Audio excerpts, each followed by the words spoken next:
All right, love-hate continues for the pass catchers. Matthew, we start with Mike Evans against your Commanders here. Yeah. Let me ask you, Connor. If I were to tell you that the Commanders secondary is going to have to play some snaps with Emmanuel Forbes, what would your thoughts be?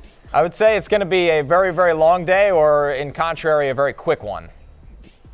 I think it's going to be both. Either way, Mike Evans is going to eat. Like, listen, Rome wasn't built in a day, and there's only so much Dan Quinn can do.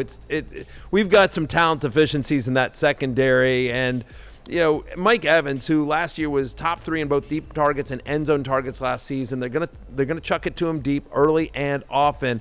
No team in the NFL allowed more yards to wide receivers than the Washington Commanders. No team allowed more touchdowns on deep passes last year than the Washington Commanders. Like, they're going to chuck it deep. And by the way, they also give the second most fantasy points to wide receivers. Like, it's a bad defense. It's a bad secondary is what it is.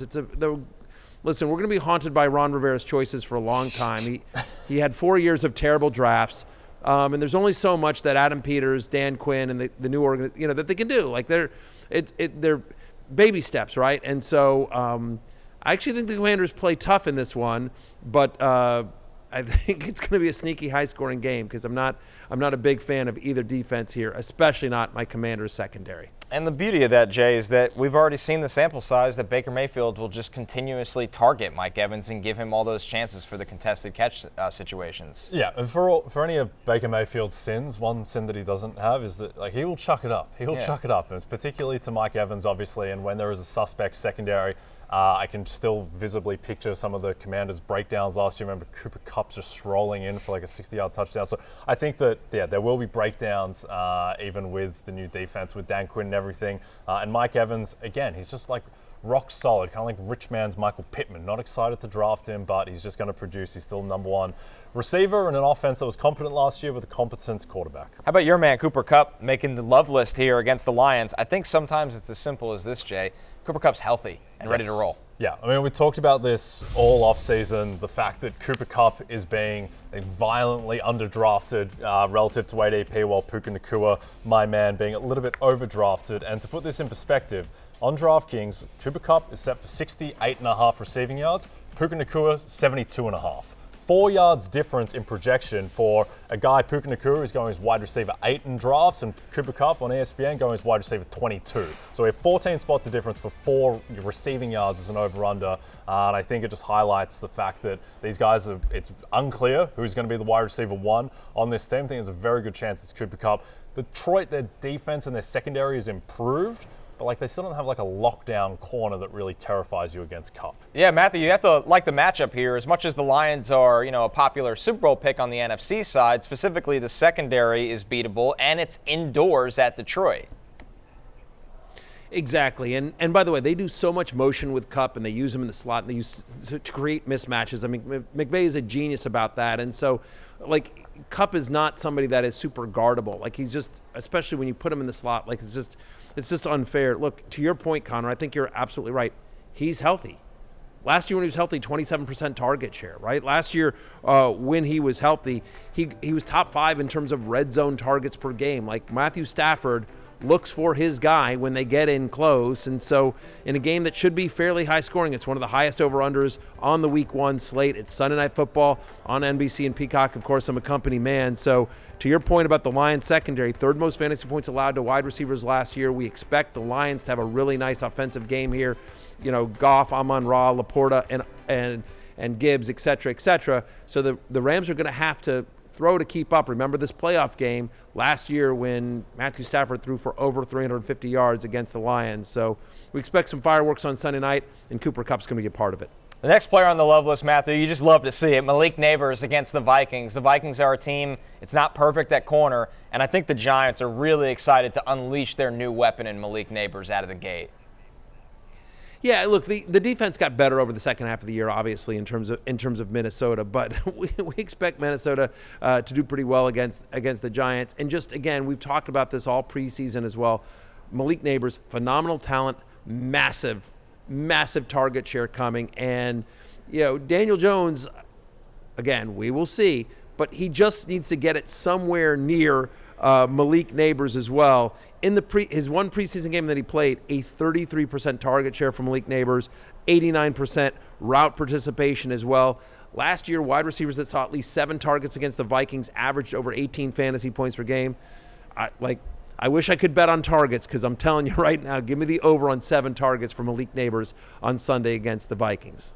Yeah, and the thing with the Giants, and perhaps people haven't been following the Giants too closely this offseason because there's not a ton going on, but if you have been, like myself as a diehard, lifelong New York Giants fan since February 2024, the thing is that has changed is that Brian Daboll is calling the plays now, and the emphasis all throughout preseason has been he wants to air it out, and he wants to chuck it deep. We saw that with Daniel Jones in the preseason, and I think if the offense fails and Daniel Jones is bad, it's not going to be like dink and dunk failing. It's going to be interceptions, and it's going to be a more aggressive offense. I think that helps Neighbors, creates more upside for him. The Minnesota secondary is okay, but there's no singular shutdown guy that you're super afraid of. So I think Neighbors is going to be peppered with targets, and I think that there is going to be more explosiveness kind of both ways for this offense than people might expect. A couple others receiving votes here, Matthew. T. Higgins, Christian Kirk, Jaden Reed, Greg Dortch. Of course, Greg Dortch on the list. Pat Freiermuth. Always. Hunter, got to have Greg Dortch on the love list. And Hunter Henry, who jumps out over here? Well, listen, we'll just talk about the human Dortch. Listen, Bills bottom 5 last year in terms of receptions and catch rate allowed to the slot last season.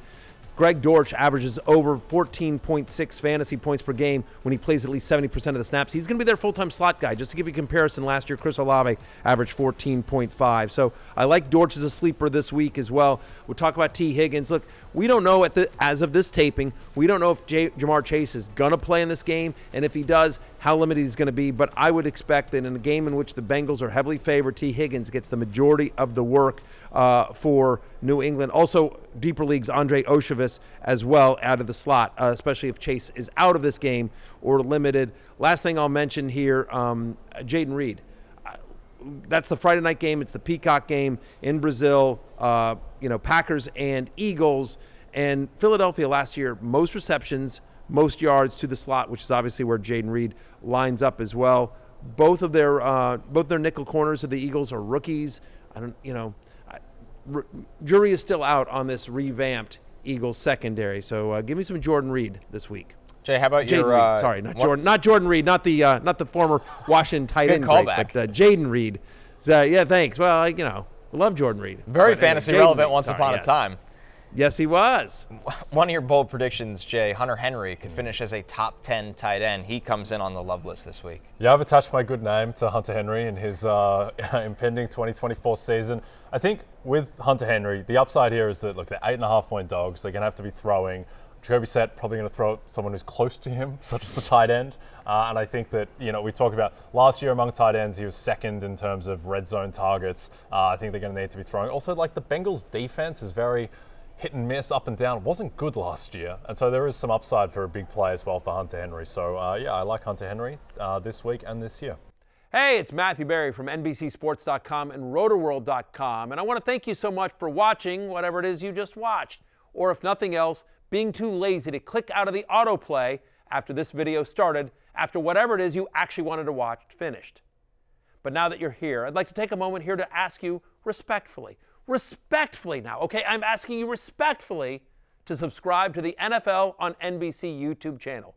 You'll get the latest Roto-World fantasy news headlines, all sorts of great shows, including my own Fantasy Football Happy Hour. So go subscribe now. Again, I'm asking respectfully.